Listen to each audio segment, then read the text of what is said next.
Benvenuto. In questo video ti mostrerò come cambiare il layout predefinito della schermata principale sul tuo REALME GT8 Pro.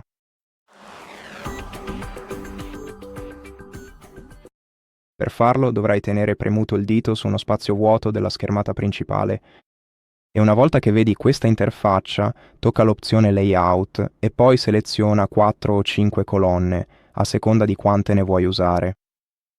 Nella schermata principale del tuo telefono inoltre puoi anche nascondere i nomi delle icone se lo desideri, oppure, se vuoi mostrarli, sposta questo interruttore verso sinistra e per applicare le modifiche tocca applica nell'angolo in alto a destra dello schermo e questo è tutto.